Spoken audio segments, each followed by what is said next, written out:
نبی اکرم شفیع اعظم دکھے دلوں کا پیام لے لو۔ الحمد للہ وکفا وسلام علی عباده الذین اصطفى اما بعد فاعوذ باللہ من الشیطان الرجیم بسم اللہ الرحمن الرحیم قل اوحی الی انہ استمع نفر من الجن فقالوا انا سمعنا قرآنا عجبا یہدی الی الرشد فآمنا به ولن نشرک بربنا احدا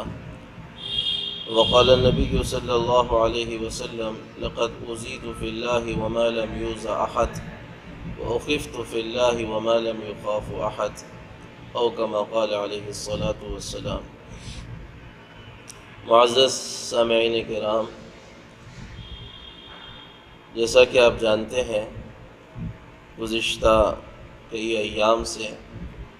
حضور اکرم صلی اللہ علیہ وسلم کی سیرت مبارکہ کا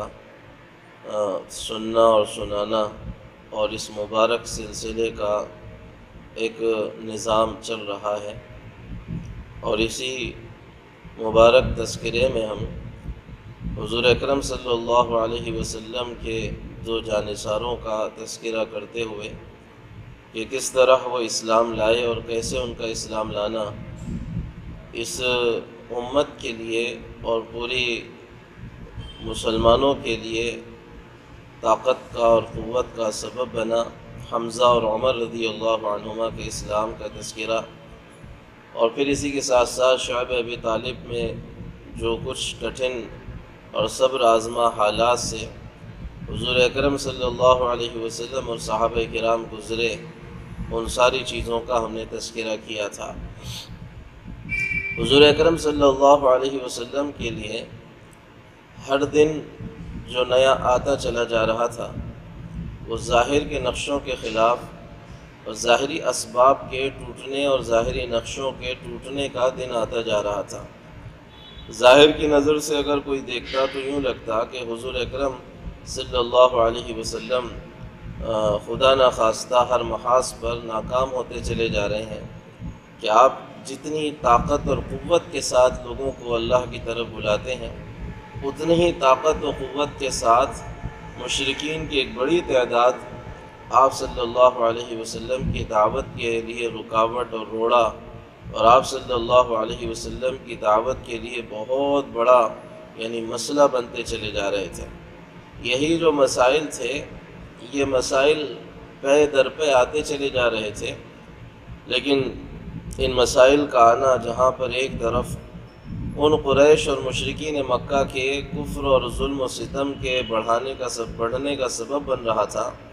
وہیں پر حضور اکرم صلی اللہ علیہ وسلم اور صحابہ کے اپنے دین اور اپنے دین کے اندر استقامت کے پیدا ہونے کا اور بڑھنے کا بھی ذریعہ اور سبب بن رہا تھا۔ لہذا بہت کچھ بے ڈھنگے سوالات، بہت کچھ بے ڈھنگی باتیں ان لوگوں نے حضور اکرم صلی اللہ علیہ وسلم سے کی۔ بعض ایسے اعتراضات تھے یا اشکالات تھے جن کا جواب حضور نے دے دیا، بعض ایسے مطالبے تھے جن مطالبوں کو حضور نے معجزاتی طور پر پورا کر دیا، بعض ایسے مطالبے تھے جو انہی کے لیے نقصان دہ تھے، ان کا پورا کرنا لہذا حضور اکرم صلی اللہ علیہ وسلم نے ان سے صرف نظر کیا۔ وہ بیہودہ اور قریش مکہ کے بیہودہ مطالبے اور سوالات، تھوڑا سا ہم اس کا بھی تذکرہ کرتے ہوئے آگے بڑھیں گے، کیونکہ اگر یہ چیز بھی ذہن میں رہے گی تو بہت اس وقت کے حالات کے اعتبار سے بھی دعوت کو جو مراحل مشکلات کی لائن کے پیش آتے ہیں اس کے سمجھنے میں بہت کچھ یہ واقعات معاون بنیں گے اور مفید بنیں گے۔ روایتوں میں اسی لیے آتا ہے کہ حضور اکرم صلی اللہ علیہ وسلم کے پاس قریش مکہ کی ایک جماعت آئی، اور آ کر انہوں نے اللہ کے نبی صلی اللہ علیہ وسلم سے چند مطالبے کیے، چند سوالات کیے، اور ان سارے سوالات کو، اس مطالبوں کو حضور اکرم صلی اللہ علیہ وسلم نے نظر انداز کیا۔ سب سے پہلا سوال ان کا یہ تھا کہ اے محمد، آپ جانتے ہیں کہ آپ اور آپ کی قوم اور ہم سب بہت ہی تنگ دست لوگ ہیں، معاشی اعتبار سے بہت ہی زیادہ تنگ دستی اور فقر ہم کو گھیرے ہوئے ہوتا ہے، اور اس کی ایک بڑی وجہ یہ بھی ہے کہ ہم جس علاقے میں رہتے ہیں یہ پہاڑی علاقہ ہے، مکہ کے چاروں طرف پہاڑ ہیں، آبادیاں پہاڑوں پر ہیں، اور دوسری وجہ یہ ہے کہ یہاں پر اس طرح پانی اور اس طرح نہروں کا اور ندی نالوں کا نظام نہیں ہے جس طرح عراق اور شام کے علاقوں کے اندر سرسبزی اور شادابی ہے۔ لہذا ہمارا آپ سے یہ مطالبہ ہے کہ آپ اپنے اللہ سے دعا کریں اور خدا سے یہ کہیں کہ ان پہاڑوں کو وہ مکہ کے ہٹا دیں اور سارے مکہ کو ایک چٹیل زمین بنا دے جیسے عراق و شام کی زمینیں ہوا کرتی ہیں، اور ساتھ ہی ساتھ یہاں پر نہروں کو اور یہاں پر ندیوں کو چلانے کا ایک نظام چلا دے کہ یہاں ندیاں بہنے لگے اور نہریں چلنے لگیں۔ اور اس کے ساتھ ہمارا ایک مطالبہ یہ ہے کہ یہ جب ہو جائے تو آپ ایک مطالبہ ہمارا اور پورا کر دیں کہ ہمارے جو آبا و اجداد مر چکے ہیں، خصوصاً ان میں ہمارے جو باپ گزرے ہیں قصی بن کلاب، جن پر ہم سب کا اتفاق ہے، تو ان کو زندہ کر دیں۔ جب یہ زندہ ہو جائیں گے تو ہم آپ کے سامنے ان سے پوچھیں گے کہ کیا محمد صحیح بول رہے ہیں؟ اگر وہ مردے ہم کو کہیں کہ ہاں محمد اپنے دعوے میں سچے ہیں تو ٹھیک ہے، پھر ہم تم پر ایمان لا لیں گے۔ سننے والے بھی سمجھ سکتے ہیں اور حضور اکرم صلی اللہ علیہ وسلم بھی جانتے تھے کہ یہ مطالبہ سوائے ایک ایک شرارت کے اور سوائے ایک سوچی سمجھی بے تکی بات کے اور کچھ نہیں ہے۔ لہذا اللہ کے نبی صلی اللہ علیہ وسلم نے فرمایا کہ اے قریش، میں تمہارے پاس اس لائن کی بیہودہ کاموں کے لیے نہیں بھیجا گیا ہوں، میں اللہ کا ایک پیغام لے کر تمہارے پاس آیا ہوں۔ اب جو اس پیغام کو قبول کرے گا وہ حق پر جائے گا اور سلامتی اور سعادت اس کے حصے میں آئے گی، اور جو اس پیغام کو قبول کرنے سے انکار کرے گا وہ نقصان اٹھائے گا اور نقصان اس کے حصے میں آئے گا۔ لہذا یہ بے تکی جو باتیں ہیں اس میں میں تم سے یہ کہتا ہوں کہ چاہے تم قبول کرو یا نہ کرو، میں نے اس پیغام کو پہنچا دیا ہے، اب تم قبول کر لو تو اچھا ہے، ورنہ تمہارے اور میرے درمیان اللہ ہی فیصلہ کرے گا۔ ان میں کے بعضوں نے اس وقت پھر اٹھ کر کہا کہ محمد صلی اللہ علیہ وسلم آپ ایسے کریں کہ چلو ٹھیک ہے یہ نہیں کرتے تو آپ ایسے کر لیں کہ آپ اپنے رب سے کہیں کہ وہ آسمان پر سے ایک فرشتہ اتارے، وہ فرشتہ جب اترے تو اتر کر وہ کہے کہ ہاں محمد سچے نبی ہیں اور سچے رسول ہیں، اور اس کے ساتھ ساتھ آپ یہ بھی اپنے رب سے کہیں کہ آپ کا محل ہو، آپ کے باغات ہوں، آپ کا ایک شاہانہ اسٹیٹس ہو زندگی گزارنے کا۔ یہ کیا بات ہوئی کہ آپ اپنے آپ کو نبی بھی کہتے ہیں اور ساتھ ہی ساتھ ہماری طرح بازاروں میں اپنے گھر گزر بسر کے لیے کوششیں کرتے ہیں، تجارتیں کرتے ہیں۔ یہ چیز ہم کو سمجھ میں نہیں آتی کہ ایک طرف آپ اپنے آپ کو نبی کہتے ہیں اور دوسری طرف آپ بازاروں میں ہماری طرح کسب معاش کرتے ہیں، ہماری طرح لوگوں میں چلتے پھرتے اور کھانے پینے کی ضرورتوں کے لیے کوششیں کرتے ہیں۔ اللہ کے نبی صلی اللہ علیہ وسلم نے اس پر بھی وہی جواب دیا جو پہلا جواب تھا۔ تیسرا سوال انہوں نے پھر یہ کہا، یہ مطالبہ کیا کہ ٹھیک ہے آپ ہماری دونوں بھی باتیں نہیں مانتے، تو اب ایسے کریں کہ آپ اپنے اللہ سے یہ کہیں کہ جس عذاب سے آپ ہمیں ڈراتے ہیں وہ عذاب ہم پر وہ اتار دیں۔ اللہ کے نبی صلی اللہ علیہ وسلم نے کہا کہ اگر اللہ چاہے گا تو وہ عذاب اتارے گا۔ اس پر ایک بدبخت تھا عبداللہ ابن امیہ، وہ آگے بڑھا اور اس نے کہا کہ محمد تمہاری قوم نے تمہارے سامنے بہت کچھ مطالبے رکھے، بہت کچھ پیشکش تمہارے سامنے کی، لیکن تم نے ان کی کسی بات کو نہیں مانا۔ لہذا اب میری بات سنو کہ اگر یہ بھی تم کر لو اب اس کے بعد کہ تم کچھ ایک سیڑھی تمہارے لیے آسمان پر لگائی جائے اور تم اس سیڑھی سے ہماری نگاہوں کے سامنے آسمان پہ چڑھ جاؤ اور پھر 4 فرشتے تم کو اٹھا کر آسمان سے نیچے لے کر آئے اور چاروں کے چاروں فرشتے اور ان کے علاوہ ایک تصدیق نامہ ہو اللہ کی طرف سے جس میں لکھا ہوا ہو کہ واقعی آپ ہی آخری نبی ہیں اور محمد اللہ کی منتخب نبی ہیں، اور وہ 4 فرشتے تمہاری گواہی بھی دے دیں، تو تب بھی سن لینا کہ ہم تمہاری تصدیق نہیں کریں گے، ہم تمہیں جھوٹا ہی کہیں گے اور ہم تمہاری نبوت کو ماننے سے انکار ہی کرتے ہیں۔ اللہ کے نبی صلی اللہ علیہ وسلم نے ان سے بھی وہی کہا کہ ٹھیک ہے مانو یا نہ مانو، اللہ تمہارے اور میرے درمیان فیصلہ کرے گا۔ قریش اس زمانے میں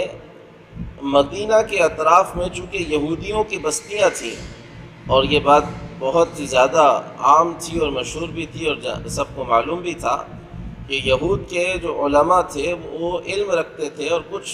لمبی چوڑی داستانیں ان کے پاس تھی، کتابوں کا علم ان کے پاس تھا،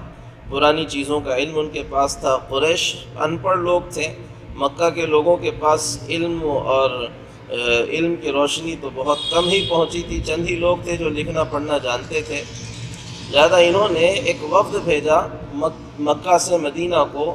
مدینہ کے اطراف جو علماء یہود رہتے تھے ان سے پوچھنے کے لیے کہ ہم کس طرح محمد صلی اللہ علیہ وسلم کو کس چیز میں اٹکائیں اور کس طرح ان کو جھوٹا ثابت کریں۔ اس کے لیے نضر ابن الحارث اور عقبہ ابن ابی معیط یہ دونوں کے دونوں مدینہ پہنچے، اور علماء یہود سے انہوں نے مشورہ کیا، اور حضور کی ساری تفصیل یہودیوں کے علماء کے پاس انہوں نے رکھی۔ ان علماء یہود نے ان سے کہا کہ آپ جا کر ان سے 3 سوال کریں، اگر ان 3 سوالوں میں سے وہ 2 کا جواب دے کر ایک کے بارے میں خاموش ہو جائیں گے تو سمجھنا کہ وہ سچے نبی ہیں یا نبی برحق ہیں، اور اگر وہ تینوں کا جواب نہ دیں یا تینوں کے بارے میں کچھ کہہ دیں تو سمجھنا کہ وہ جھوٹے ہیں اور کاذب ہیں۔ یہ حضور اکرم صلی اللہ علیہ وسلم کے پاس مکہ سے واپس آئے، اور حضور اکرم صلی اللہ علیہ وسلم سے کہا کہ اے محمد، ہم آپ سے اب ایک 2 ٹوک بات کرنا چاہتے ہیں، اور اس پر سمجھ میں آ جائے گا کہ آپ سچے ہو کہ جھوٹے ہو۔ اللہ کے نبی صلی اللہ علیہ وسلم نے فرمایا کہ بتاؤ کیا بات ہے؟ کہا ہماری 3 سوالات ہیں، ان 3 سوالات کے ہمیں جواب چاہیے، اگر آپ ان جوابوں کو دے دیں گے تو ہم سمجھ جائیں گے کہ آپ سچے نبی ہیں۔ اللہ کے نبی صلی اللہ علیہ وسلم نے ان سے کہا کہ بتاؤ وہ کیا سوالات ہیں؟ انہوں نے کہا کہ ہمارا پہلا سوال یہ ہے کہ وہ غار والوں کا کیا قصہ ہے اور ان نوجوانوں کا کیا قصہ ہے جو غار میں جا کر چھپ گئے تھے کفر سے بچنے کے لیے اور بادشاہ کے ظلم سے بچنے کے لیے، ان کا کیا قصہ ہے، غار والوں کا کیا قصہ ہے؟ اور دوسرا سوال یہ ہے کہ وہ شخص کون ہے جو مغرب سے مشرق تک جس نے سفر کیا اور ایک لمبی مسافت اس نے اپنے دور میں مغرب و مشرق کے درمیان طے کی۔ اور تیسرا سوال یہ ہے کہ روح کے بارے میں آپ کیا کہتے ہیں؟ اللہ کے نبی صلی اللہ علیہ وسلم نے فرمایا کہ میں اس کا جواب تمہیں کل دے دوں گا۔ اور یہاں پر ایک چوک اللہ کے نبی صلی اللہ علیہ وسلم سے یا بھول اللہ کے نبی صلی اللہ علیہ وسلم سے یہ ہو گئی کہ اللہ کے نبی صلی اللہ علیہ وسلم نے انشاءاللہ کہنا ذہن سے حضور کے نکل گیا، بس کل کا وعدہ ان سے کر لیا تھا اور انشاءاللہ کہہ رہے تھے۔ اللہ تبارک و تعالیٰ کا نظام یہ ہے کہ اللہ جن سے جتنی زیادہ محبت کرتا ہے اتنی ہی زیادہ چھوٹی چھوٹی چیزوں پر ان کی پکڑ بھی ہوتی ہے، اور یہ نظام ہے کہ دور والا آدمی بڑے سے بڑی غلطی بھی کر لے تو آدمی اس کو نظر انداز کرتا ہے، لیکن جس سے جتنا زیادہ تعلق ہوتا ہے اس کی معمولی بات بھی آدمی کو رلا دیتی ہے، اور اس کی معمولی سی بات بھی آدمی کے ذہن کو خراب کر دیتی ہے اور تکلیف پہنچا دیتی ہے۔ حضور کا معاملہ تو بہت اونچا تھا، بہت اعلیٰ تھا، آپ امام الانبیاء ہیں،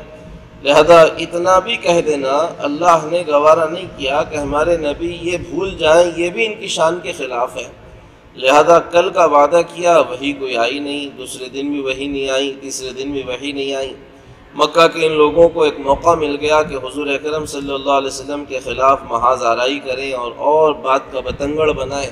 اور آوازیں لگائیں کہ دیکھو ہم نے تو 2 ٹوک بات کی تھی اور یہی بات طے شدہ تھی کہ فیصلہ کن بات یہی تھی کہ اگر اس کا جواب دیتے تو سچے نبی تھے اور نہ دیتے تو پھر جھوٹے نبی تھے۔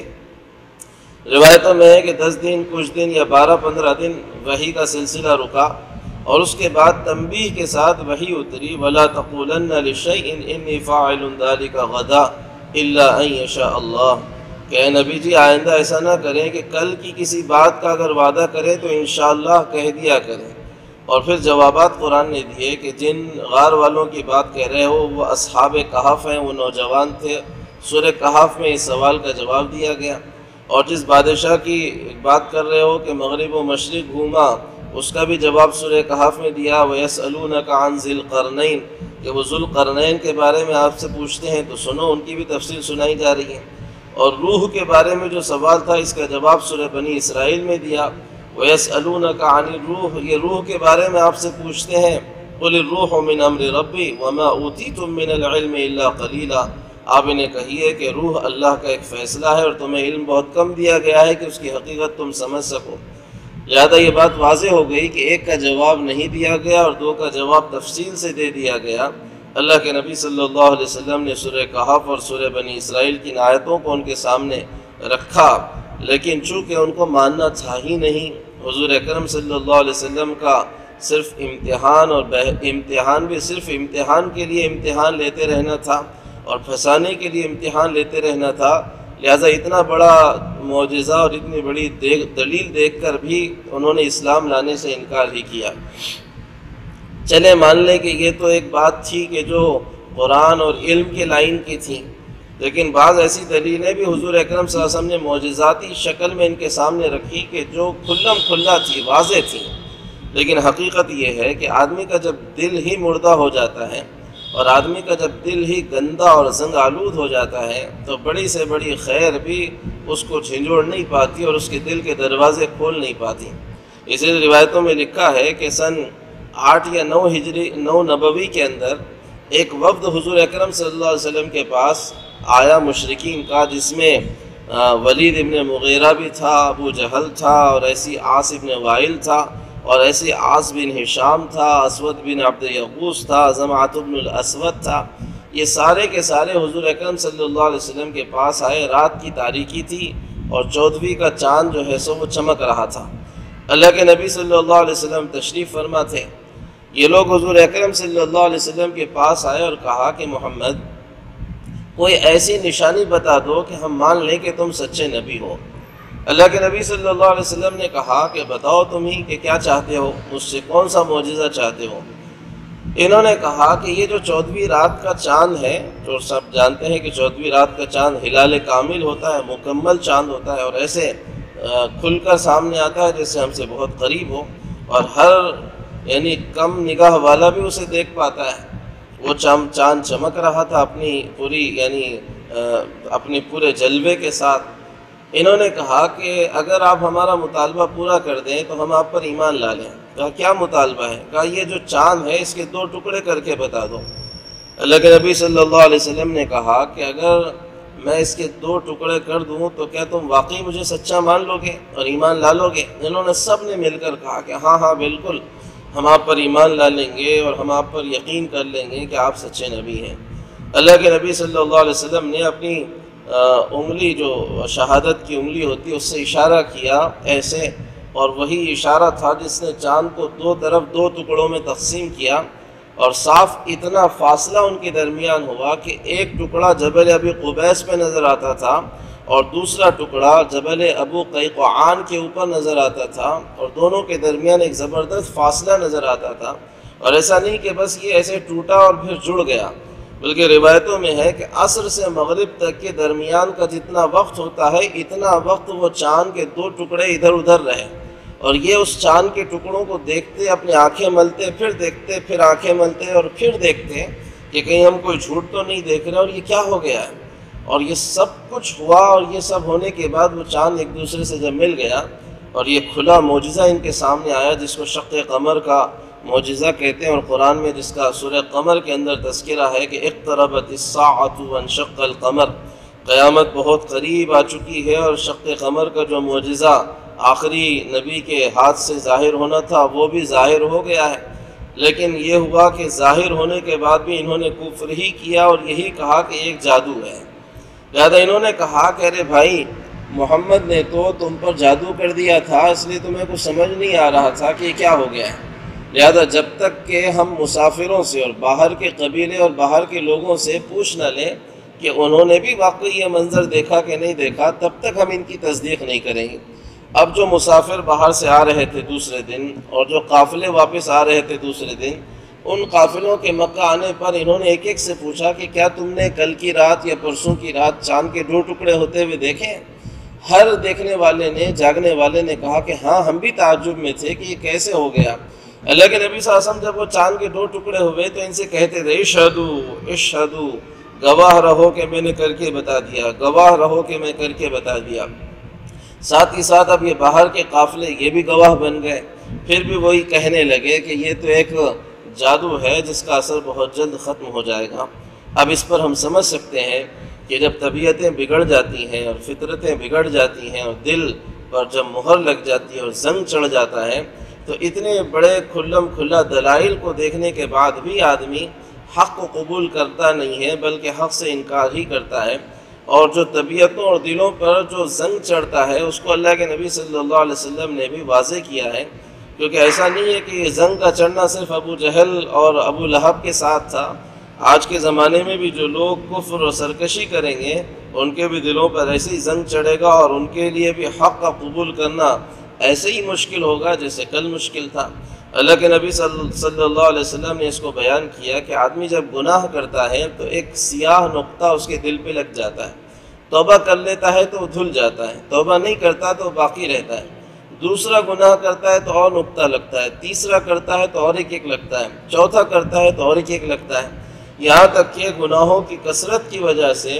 ایک وقت اس کے اوپر یہ آتا ہے کہ اس کا سارا دل کالا ہو جاتا ہے اور بہت ہی زیادہ زنگ آلود ہو جاتا ہے۔ اب صورتحال یہ بنتی ہے کہ حق بات اندر جا کر باہر سے ہی واپس آ جاتی ہے، اور پھر ایک وقت آتا ہے کہ اللہ تعالیٰ ایسے دلوں پر مہر لگا دیتے ہیں کہ اب یہ حق قبول کرنے کی ان کے اندر استعداد نہیں ہوگی۔ اسی کو اللہ نے قرآن میں کہا ہے، ران علی قلوبہم ما کانوا یکسبون، بدعملیوں کی وجہ سے ان کے دلوں پر زنگ چڑھ گیا ہے، اور اس زنگ کے چڑھنے کی وجہ سے ختم اللہ علی قلوبہم وعلی سمعہم وعلی ابصارہم غشاوہ، کہ اللہ تعالیٰ نے ان کے دلوں پر، ان کے کانوں پر تو مہر لگا دی اور ان کی آنکھوں پہ پردے ڈال دیے ہیں کہ ان کو حق سمجھ میں نہیں آ رہا۔ یہی کچھ صورتحال ان لوگوں کی بھی تھی۔ بہرحال یہ واقعات بھی ہوتے رہے، اور شیب ابی طالب سے حضور اکرم صلی اللہ علیہ وسلم اس بائیکاٹ کے 3 سال گزار کر باہر نکلے۔ 10 سال حضور اکرم صلی اللہ علیہ وسلم کو مکہ کے اندر اپنی دعوت کو چلاتے ہوئے ہو چکے تھے۔ اب جو 10واں سال آیا تھا، یہ 10واں سال اللہ کے نبی صلی اللہ علیہ وسلم کے لیے بہت ہی صبر آزما سال تھا، اور جیسے میں نے ابتدا ہی میں کہا کہ ظاہری نقشے یہ بتا رہے تھے کہ حضور کے سہارے ایک کے بعد ایک ٹوٹتے چلے جا رہے ہیں، اور ظاہر کی نگاہ سے اگر کوئی دیکھنے والا ہوتا تو یہی کہتا کہ شاید اب ان کی بات نہیں چل پائے گی،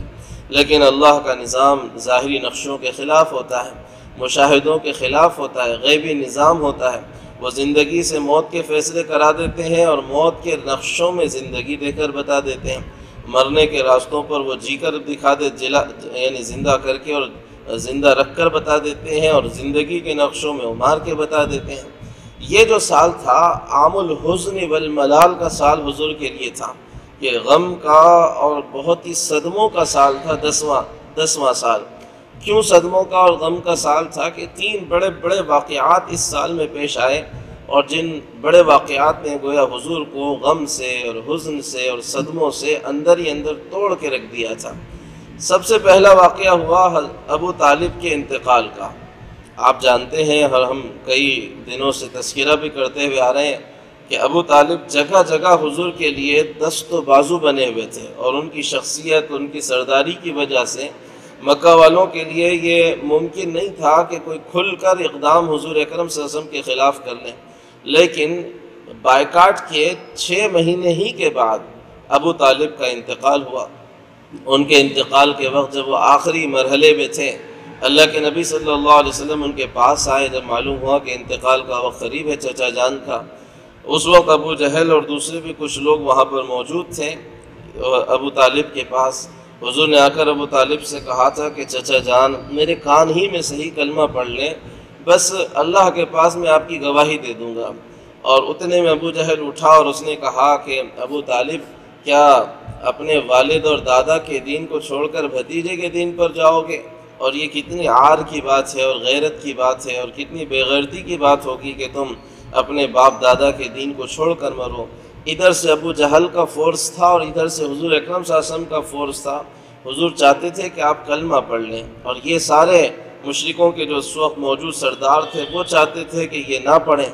یہاں تک کہ صورتحال یہ ہوئی کہ آخری جملہ جو ابو طالب کی زبان سے نکلا وہ تھا علی ملت عبد المطلب، کہ میں اپنے باپ عبد المطلب کے دین پر مر رہا ہوں۔ اللہ کے نبی صلی اللہ علیہ وسلم نے اپنے دل ہی دل میں کہا کہ اگرچہ کہ انہوں نے یہ کہہ کر مرے ہوں، لیکن میں ان کے لیے استغفار کرتا رہوں گا، ان کے لیے مغفرت کی دعا اللہ سے مانگتا رہوں گا، اور ان کے لیے اللہ سے معافیاں چاہتا رہوں گا، یہاں تک کہ اللہ تعالیٰ کی طرف سے قرآن اترا اور اللہ کے نبی صلی اللہ علیہ وسلم کو تنبیہ ہوئی، ما کان للنبی والذین آمنوا ان یستغفروا للمشرکین، کہ نبی کو اور ایمان والوں کو اس بات کی اجازت نہیں ہے کہ مشرکوں کے لیے وہ مغفرت کی دعا کیا کریں، یہ بات واضح ہو جانے کے بعد کہ وہ جہنمی ہے۔ اور اللہ کے نبی صلی اللہ علیہ وسلم سے صاف کہہ دیا گیا، انک لا تہدی من احببت ولکن اللہ یہدی من یشاء، آپ جسے چاہے ہدایت نہیں دے سکتے، اللہ جسے چاہے گا اسے ہدایت ملے گی۔ لہذا اس کے بعد حضور اکرم صلی اللہ علیہ وسلم نے مغفرت کی دعا کرنی بند کر دی اپنے چچا کے لیے، اور پھر بتایا بھی روایتوں میں کہ سب سے کم عذاب ان کے سلوک کی وجہ سے ان کو ہوتا رہے گا، کہ ان کو ہلکے سے عذاب میں اللہ تعالیٰ قیامت کے دن جہنم میں رکھیں گے۔ ابو طالب کے انتقال کے بعض روایتوں میں چوتھے یا پانچویں ہی دن اور بعض روایتوں میں 2 مہینے کے بعد حضرت خدیجۃ الکبریٰ رضی اللہ تعالی عنہ کا 65 سال کی عمر میں انتقال ہو گیا۔ حضرت خدیجہ رضی اللہ تعالی عنہ جیسے کہ آپ جانتے ہیں کہ حضور کے لیے وہ بہت بڑا سہارا تھیں اور بہت بڑا آسرا تھیں اور بہت زبردست سپورٹ تھا، گھریلو اعتبار سے، ذہنی اعتبار سے، آپ کی دعوت اور فکر میں قدم قدم آپ کی محنت اور اپنے مشن اور تحریک میں ہاتھ سے ہاتھ اور قدم سے قدم ملا کر چلنے والی اگر کوئی خاتون تھی جنہوں نے اپنی عزت، اپنا مال، اپنا وقار، سب کچھ حضور اکرم صلی اللہ علیہ وسلم پر خرچ کر دیا تھا، ایسا زبردست سہارا تھا حضور اکرم صلی اللہ علیہ وسلم کے لیے، اور 25 سال کی زندگی کی رفاقت تھی کہ اللہ کے نبی صلی اللہ علیہ وسلم کی عمر 50 سال کی ہو گئی تھی اور حضرت خدیجۃ الکبریٰ رضی اللہ تعالی عنہ کی عمر 65 سال تھی اور 25 سال کی عمر میں شادی ہوئی تھی۔ لہذا 25 سال پاؤ صدی کا عرصہ اللہ کے نبی صلی اللہ علیہ وسلم کا حضرت خدیجۃ الکبریٰ رضی اللہ تعالی عنہ کے ساتھ گزرا تھا۔ دوسری کوئی شادی اللہ کے نبی نے ان کے ہوتے ہوئے نہیں کی تھی، تو ہم سوچ سکتے ہیں کہ ان کا چلا جانا اللہ کے نبی صلی اللہ علیہ وسلم کے لیے کتنا زبردست دھچکا اور کتنا زبردست صدمہ رہا ہوگا۔ اللہ کے نبی صلی اللہ علیہ وسلم کو یہ دوسرا دھچکا لگا تھا خدیجۃ الکبریٰ رضی اللہ تعالی عنہ کے انتقال کا۔ اب یہ دو واقعات ہوئے تھے۔ خدیجہ رضی اللہ تعالی عنہ کے انتقال کے وقت کی بھی واقعات ملتے ہیں روایتوں میں کہ جبرائیل علیہ السلام ایک مرتبہ آئے تھے اور کہا تھا کہ اے محمد صلی اللہ علیہ وسلم، آپ اپنی اہلیہ کو یہ پیغام پہنچائیں کہ اللہ انہیں سلام کہہ رہے ہیں اور ان سے کہہ رہے ہیں کہ خدیجہ سے کہو کہ وہ خوشخبری لے لیں، اللہ نے جنت میں ان کے لیے ایک بہترین محل تیار کیا ہوا ہے۔ بعض روایتوں میں کہ اللہ کے نبی صلی اللہ علیہ وسلم نے حضرت خدیجہ رضی اللہ تعالی عنہ سے کہا تھا کہ خدیجہ تم تو ہمیں چھوڑ کر جا رہی ہو۔ حضرت خدیجہ رضی اللہ تعالی عنہ نے اس وقت کہا تھا کہ حضور میری ایک آخری درخواست ہے، زندگی کا ایک بڑا عرصہ آپ کے ساتھ گزرا ہے اور بہت شاندار رفاقت آپ کے ساتھ رہی ہے، زندہ جب تک رہی آپ کے قدم سے قدم ملا کر اور کاندھے سے کاندھا ملا کر آپ کی دعوت میں شریک رہی ہوں، بس میری ایک خواہش ہے۔ حضور نے کہا کہ فرماؤ کیا خواہش ہے؟ فرمایا حضور میں یہ چاہتی ہوں کہ جب میں مر جاؤں تو آپ اپنے لباس میں مجھے کفن دینا، اپنی چادر میں مجھے کفن دینا۔ حضور کی محبت کا اندازہ کر سکتے ہیں اور غم کا بھی اندازہ کر سکتے ہیں۔ اللہ کے نبی صلی اللہ علیہ وسلم نے اس وقت کہا تھا کہ خدیجہ لو اردتنی جلدی لأعطیتکی، خدا کی قسم ہے اگر تو اس وقت مجھ سے میری چمڑی مانگتی تیرے کفن کے لیے میں اپنی چمڑی اتار کر تجھے دے دیتا، تیرا یہ مقام ہے، تیرا یہ مرتبہ ہے۔ پھر حضور نے کہا کہ خدیجہ تو جنت جا رہی ہے، اپنی سوکنوں کو میرا سلام کہہ دینا۔ حضرت خدیجہ رضی اللہ تعالیٰ عنہ چونک گئی کہ حضور میرے علاوہ تو آپ کی کوئی بیوی ہے نہیں اور آپ سوکنوں کی بات کر رہے ہیں، اور ایسی سوکنیں جو جنت میں پہلے ہی پہنچ گئی ہوں۔ اللہ کے نبی صلی اللہ علیہ وسلم نے فرمایا کہ اللہ نے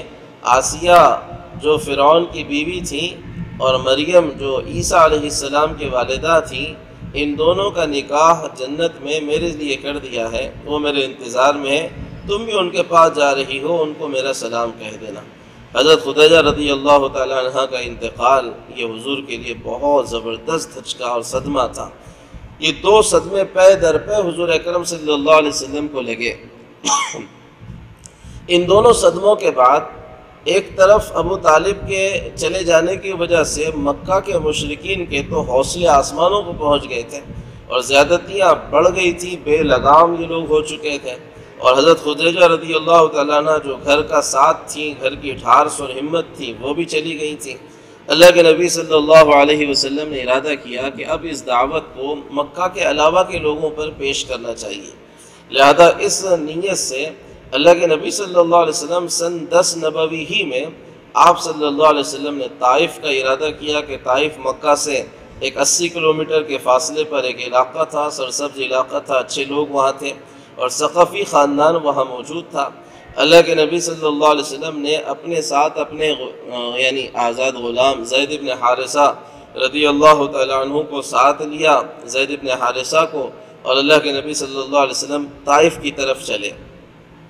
راستے میں جتنے بستیاں پڑتی ہیں، قبیلے پڑتے، حضور ان کو بھی دعوت دیتے چلے جاتے، لیکن کسی نے قبول نہیں کیا۔ طائف جب گئے تو طائف کا سارا جو یعنی جغرافیائی صورتحال یہ تھی کہ، اور زمینی صورتحال قبائل کے اعتبار سے یہ تھی کہ 3 بھائی تھے، ایک شخص کے عمر نام تھا، ان کے 3 بیٹے تھے، وہ تینوں بیٹے ہی سارے طائف کے اوپر بڑے سردار تھے طائف کے۔ ایک کا نام اس میں عبد یعلیل تھا، دوسرے کا نام مسعود تھا اور تیسرے کا نام حبیب تھا۔ حضور اکرم صلی اللہ علیہ وسلم نے چاہا کہ سب سے پہلے اپنی دعوت کا مخاطب انہی کو بنائے، لہذا اللہ کے نبی صلی اللہ علیہ وسلم ان کے پاس گئے اور ان کے سامنے اپنی دعوت رکھی، ان سے اپنی مدد اور حمایت کرنے کا مطالبہ کیا۔ ان میں سے ایک نے کہا کہ کیا خدا نے کعبے کا پردہ پھاڑنے کے لیے تجھے نبی بنا کر بھیجا تھا؟ اس کے سخت جملے تھے۔ دوسرے نے کہا کہ کیا تمہارے علاوہ پیغمبری کے لیے اللہ کو کوئی اور نہیں ملا تھا؟ اور تیسرے نے کہا کہ اگر تم سچے ہو تو تمہاری بات کا انکار کرنا وہ سخت نقصان کا سبب بن جائے گا، اور اگر تم جھوٹے ہو تو میں جھوٹے لوگوں سے منہ لگانے کو اپنے لیے مناسب نہیں سمجھتا ہوں۔ بہرحال یہ ساری باتیں جو ان تینوں نے کی تھیں یہ مایوس کرنے والی تھیں، اور سال شروع سے ہی چلی رہا تھا کہ مایوسی اور ناکامی پے در پے حضور اکرم صلی اللہ علیہ وسلم کے سامنے ظاہری اعتبار سے آتی چلی جا رہی تھی۔ اللہ کے نبی صلی اللہ علیہ وسلم نے ان سے کہا کہ ٹھیک ہے، آپ اس دعوت کو قبول نہ کریں، اچھی بات ہے، نہ کریں، لیکن میری آپ سے یہ درخواست ہے کہ آپ اس بات کو راز رکھیں اور لوگوں کو نہ بتائیں۔ طائف میں اللہ کے نبی صلی اللہ علیہ وسلم 10 دن قیام اللہ کے نبی صلی اللہ علیہ وسلم نے کیا۔ اس واقعے کو تھوڑا سا اس پیرائے میں دیکھنا ضروری ہے۔ بعض مرتبہ یوں سمجھ میں آتا ہے بولنے میں کہ طائف گئے اور انہوں نے انکار کر دیا اور سیدھے مار کر فوراً حضور اکرم صلی اللہ علیہ وسلم وہاں سے نکل گئے، ایسا نہیں ہوا، بلکہ اللہ کے نبی صلی اللہ علیہ وسلم نے 10 دن قیام کیا۔ ایک جگہ ہے آج بھی وہاں موجود جہاں پر حضور کا قیام تھا، ایک پہاڑ کے دامن میں، بتایا جاتا ہے کہ وہ جگہ تھی۔ اللہ کے نبی صلی اللہ علیہ وسلم نے وہاں قیام کیا 10 دن، اور ان 10 دنوں میں طائف کے افراد سے اور لوگوں سے اللہ کے نبی صلی اللہ علیہ وسلم ملاقاتیں کرتے، سرداروں سے ملاقاتیں کرتے، لیکن جس کے پاس حضور اکرم صلی اللہ علیہ وسلم گئے ہر ایک نے ایک ہی بات کہی، آپ ہمارے شہر سے نکل جائیے، آپ ہمارے علاقے کو خالی کر دیجئے، یہاں آپ کی دعوت سننے والا کوئی نہیں ہے اور آپ کی بات یہاں پر کوئی قبول نہیں کرے گا۔ اللہ کے نبی صلی اللہ علیہ وسلم 10 دن کے قیام کے بعد اللہ کے نبی صلی اللہ علیہ وسلم طائف سے واپس جب جانے کے لیے نکلے، اس وقت ان بدماشوں نے ایک حرکت کی۔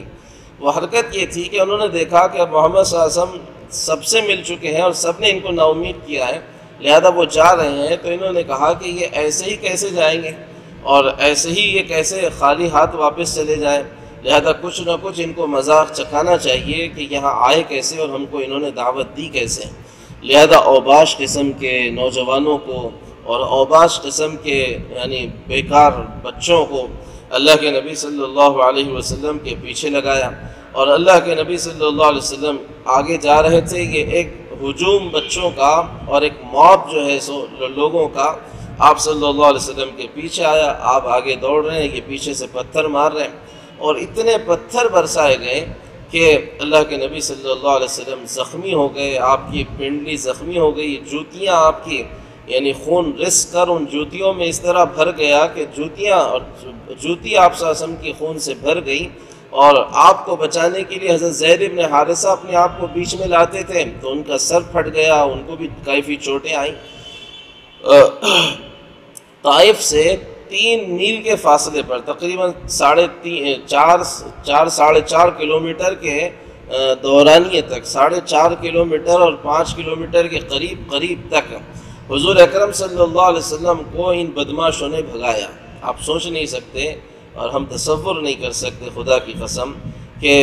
کیا وہ صورتحال بنی ہوگی اور وہ کیا عجیب و غریب حرکت ان لوگوں سے ہو رہی تھی کہ جو جان نہیں رہے تھے کہ اس کو آج یہ پتھروں کا نشانہ بنا رہے ہیں جس کے صدقے کائنات بنی ہے، زمین و آسمان کو حسن اور نور ملا ہے۔ 3 میل تک 4.5 اور 5 کلومیٹر کے قریب تک یہ لوگ حضور اکرم صلی اللہ علیہ وسلم پر پتھر برساتے رہے اور حضور آگے نکلتے رہے۔ 4.5 کلومیٹر کے قریب ایک جگہ پڑتی ہے، وہاں انگوروں کے باغات تھے، وہاں جو باغات تھے وہ عتبہ اور شیبہ کے باغات تھے۔ وہاں آ کر حضور اکرم صلی اللہ علیہ وسلم نے ان باغوں کے اندر اپنے آپ کو ڈالا اور اس باغ کے اندر ایک دیوار سے ٹیک لگا کر بیٹھے۔ ان لوگوں نے بھی دیکھا کہ اب بہت دور تک حضور اکرم صلی اللہ علیہ وسلم کو انہوں نے دوڑایا ہے اور زخمی کر دیا ہے، اب آگے چونکہ مناسب نہیں ہے جانا، لہذا یہ ہجوم اور یہ جو موب تھا یہ یہاں سے واپس ہوا۔ حضور اکرم صلی اللہ علیہ وسلم کی اور حضرت زید بن حارثہ کی حالت دگرگوں تھی، خراب اور بہت ہی زیادہ خراب ہو چکی تھی۔ آپ صلی اللہ علیہ وسلم ایک دیوار کو اس انگور کے باغ کی جو عتبہ اور شیبہ کا تھا، دیوار کو ٹیک لگا کر بیٹھے، اور جو یعنی دل پر چوٹ لگی تھی ان لوگوں کی اس حرکت کی وجہ سے اور سرداروں کے انکار کی وجہ سے، ان کے طعن اور ان کے جملوں کی وجہ سے، اس چوٹ نے ابھی تک جو یعنی سمندر اندر ہی اندر چپ بیٹھا ہوا تھا وہ زبان پہ آ ہی گیا۔ اور اللہ کے نبی صلی اللہ علیہ وسلم نے وہاں ایک دعا کی اور بہت عجیب و غریب دعا ہے، دعائے مستضعفین جسے کہا جاتا ہے، کہ جو پریشان حال ہوں اور مشکلات میں ہوں وہ اس دعا کو پڑھیں تو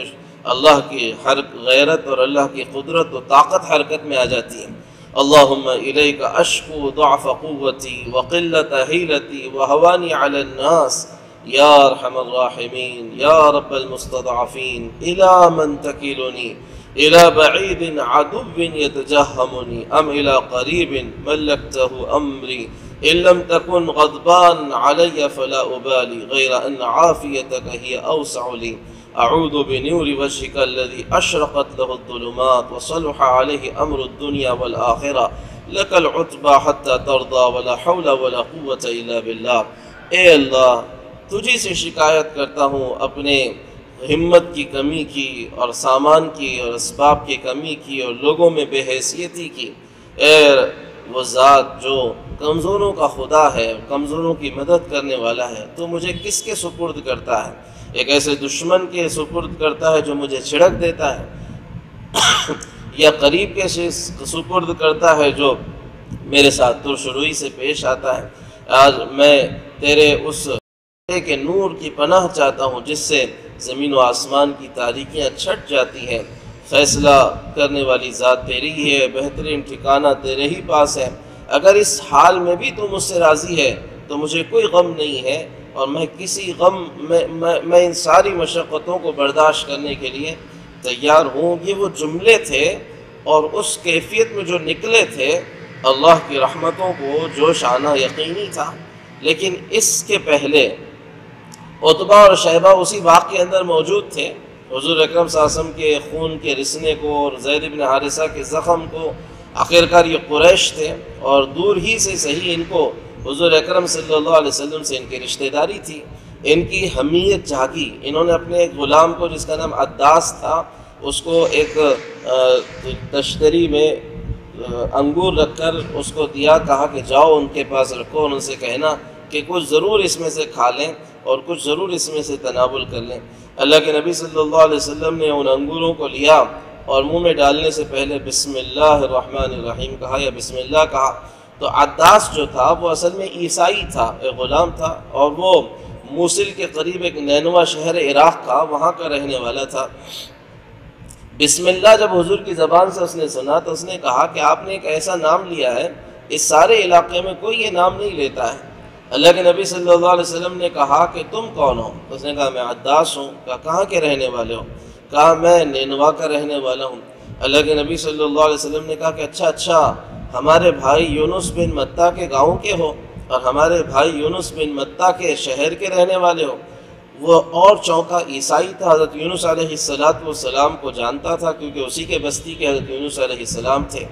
وہ چونک گیا اور چونک کر کہا کہ تم نے یونس کو کیسے پہچانا اور یونس علیہ السلام تمہیں کیسے پتا؟ حضور اکرم صلی اللہ علیہ وسلم نے کہا کہ جس پیغام کے ساتھ اور جس کام کے لیے اللہ نے انہیں بھیجا تھا اسی کام کے لیے اللہ نے مجھے بھیجا ہے۔ وہیں پر حضور کے پیروں کو ہاتھوں کو چومنے لگا اور وہیں پر اس نے کلمہ پڑھا۔ عتبہ اور شیبہ دور سے بیٹھ کر دیکھ رہے تھے اور کہنے لگے دیکھو صحیح، اس نے تو ہمارے غلام کو بھی بگاڑ دیا ہے اور اس کا ہمارا غلام بھی ہمارے ہاتھ سے نکل گیا ہے۔ اللہ کے نبی صلی اللہ علیہ وسلم یہاں سے اٹھے اور یہاں سے اٹھ کر اللہ کے نبی صلی اللہ علیہ وسلم ایک دوسری جگہ کچھ کلومیٹر کے بعد ایک جگہ آتی ہے قرن منازل، جو میقات بھی ہے۔ قرن منازل پر جب اللہ کے نبی صلی اللہ علیہ وسلم آئے تو جبرائیل علیہ السلام آئے۔ بعض روایتوں میں ایک ابر دیکھا جو سایہ کر رہا تھا، نگاہ اٹھائی تو دیکھا کہ جبرائیل علیہ السلام ہے اور اللہ کے نبی صلی اللہ علیہ وسلم کو آواز دے رہے ہیں کہ اے محمد، اللہ نے تمہاری اور تمہارے قوم کی وہ ساری باتیں سنی ہیں اور تمہاری دعا بھی سنی ہے۔ یہ دیکھو پہاڑ کا فرشتہ میرے ساتھ آیا ہے۔ پہاڑ کے فرشتے نے حضور اکرم صلی اللہ علیہ وسلم کو سلام کیا اور کہا کہ اللہ نے مجھے آپ کا فرما بردار بنایا ہے، حکم کا تابع بنایا ہے۔ آپ جو فیصلہ کر دیں گے اس قبیلے اس قوم کے بارے میں وہی فیصلہ آپ کا آخری فیصلہ ہوگا۔ اگر آپ چاہیں تو ان دو پہاڑوں کے درمیان اس ساری بستی کو میں پیس کے رکھ دوں۔ اللہ کے نبی صلی اللہ علیہ وسلم نے فرمایا کہ نہیں، مجھے اللہ نے رحمت بنا کر بھیجا ہے۔ اگر یہ لوگ آج کلمہ نہیں پڑھتے تو کیا ہوا؟ ان کی نسلیں، مجھے اللہ کی ذات سے امید ہے اللہ ان کی نسلوں میں ایسے لوگوں کو پیدا کرے گا جو اس بات کی گواہی دیں گے کہ اللہ ایک ہے اور محمد اللہ کے سچے نبی ہیں۔ حضور اکرم صلی اللہ علیہ وسلم نے اس بات پر بھی اس عذاب کو ٹال کر وہاں سے حضور چلتے ہوئے حضور اکرم صلی اللہ علیہ وسلم جب مکہ کے قریب آئے تو ایک جگہ تھی مکہ کے باہر جس کو وادی نخلا کہا جاتا تھا۔ اللہ کے نبی صلی اللہ علیہ وسلم نے چند دنوں کے لیے وہاں قیام کیا تھا۔ یہاں پر قیام کے دوران اللہ کے نبی صلی اللہ علیہ وسلم کے ساتھ ایک اور واقعہ پیش آیا۔ یہاں کچھ دن جو حضور اکرم صلی اللہ علیہ وسلم قیام میں تھے، ایک دن حضور تہجد کی نماز پڑھ رہے تھے اور قرآن کی تلاوت کر رہے تھے۔ اور یہ آپ جانتے ہیں کہ حضور کی پیدائش سے پہلے کہانت جو چلتی تھی وہ بہت زیادہ عروج پر تھی، اور کہانت کا نظام یہ تھا کہ جنات ہوا کرتے تھے، وہ آسمانوں کے قریب جاتے تھے اور جو فیصلے اللہ کی طرف سے فرشتوں کو ملتے تھے اس کو کان لگا کر سنا کرتے تھے، اور ان میں کی ہلکی پھلکی کچھ باتیں ان کو مل جاتی تھی تو اسی کو مرچ مسالہ لگا کر ان کاہنوں اور پنڈتوں کو دیا کرتے تھے، اور یہ اس کو مرچ مسالہ لگا کر آگے کی پیشن گوئیاں دیا کرتے تھے۔ حضور کی پیدائش پر ان سارے جنوں کا آسمان کی طرف آنا بند کر دیا گیا تھا، جس کو قرآن نے بھی کہا ہے کہ جب کبھی یہ آسمان کی طرف بڑھتے ہیں تو شہاب ثاقب مار کر انہیں بھگا دیا جاتا ہے۔ اس حالت کو دیکھ کر جنات کا جو ٹولہ تھا، سارے جنات جو تھے یا جنات کی جو برادری تھی وہ بہت حیران و پریشان تھی کہ آدم سے لے کر ابھی تک یہ واقعہ نہیں ہوا ہے، اب ہم کو آسمانوں کی طرف جانے سے روکا جا رہا ہے۔ اس کا مطلب یہ ہے کہ زمین میں کوئی نہ کوئی بڑا واقعہ ضرور پیش آیا ہے، لہذا اس کی تلاش میں بہت سارے جنات پوری دنیا میں پھیلے تھے کہ دیکھیں ہو کیا رہا ہے۔ روایتوں میں